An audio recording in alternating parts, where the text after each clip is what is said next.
कहाँ फंसा मामला? हमसे बहुत लोगों ने पूछा, हम लोग तो पूरी टीमें ललन टॉप की ग्राउंड पर घूम रही हैं कि गठबंधन में थे, चुनाव की तैयारी चल रही थी, सिर्फ मुख्यमंत्री की दावेदारी पर मामला फंसा।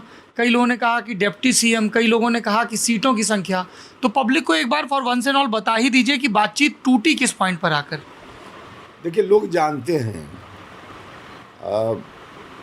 हमने उस वक्त ही कहा था, और अंदर जो गठबंधन के लीडर्स थे उनके बीच विमर्श जब चलता था उस वक्त भी हम बोलते थे यह बात, और पब्लिक डोमेन में यह बात है। और ऐसा नहीं कि सिर्फ हम बोलते थे, कांग्रेस पार्टी के लोग भी बोलते थे कि तेजस्वी का लीडरशिप अभी हम लोगों ने कबूल नहीं किया है, स्वीकार नहीं किया है, इस पर बैठकर विमर्श करेंगे, फिर तय करेंगे। जीतन राम मांझी जी चले गए, उनकी ओर से भी यह बात कही जाती थी। कुल मिला जुला कर हम लोग यही चाहते थे कि वहाँ लीडर कोई दूसरा हो।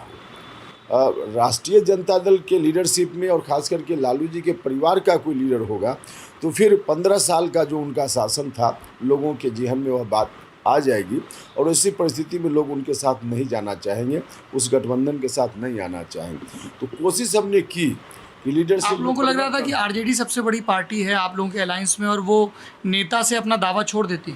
हमने यह भी नहीं कहा कि नेता से दावा छोड़ दीजिए, लेकिन हमने कहा कि मिनिमम लालू जी के परिवार से तो बाहर आ जाइए।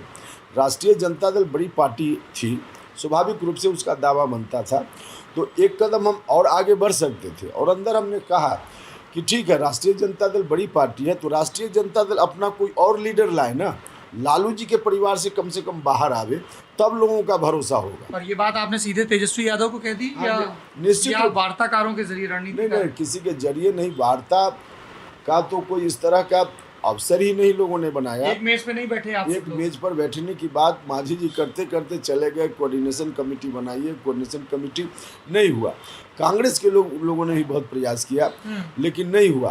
तो उसका कारण यही था कि आरजेडी के लोगों को और खास करके तेजस्वी को लगता था कि जब बैठेंगे मेज पर तो फिर कहीं ना कहीं उनका मामला फंस जाएगा, इसलिए बैठने ही से भागते रहे।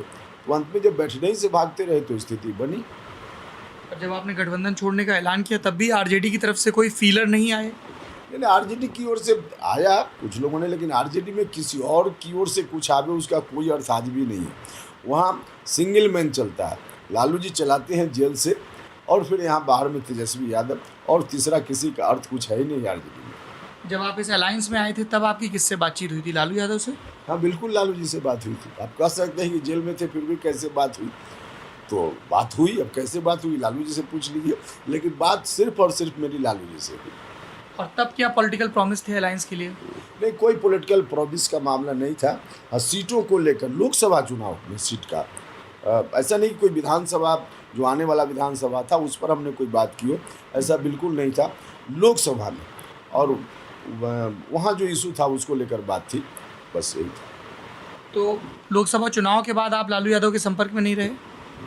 लालू जी के संपर्क में दूरभाष पर निश्चित रूप से कभी कभी बात हमारी होती थी, लेकिन लालू जी फिर कोरोना का जो खास करके संकट आया तो उस वक्त बहुत कम्युनिकेशन भी नहीं बन पा रहा था। और पहले, कोरोना के पहले तो आदमी जाकर मिल भी लेता था, लेकिन कोरोना का प्रोटोकॉल ऐसा हुआ झारखंड सरकार का कि मिलना भी संभव नहीं, वहाँ कोई ऑफिशियल जाए तो मिलने की गुंजाइश नहीं थी। अब जाकर के 14 दिन वहाँ क्वारंटीन हुई है, फिर मिलिए लालू जी से, तो व्यवहारिक दृष्टि से कैसे संभव होता। तो यही था।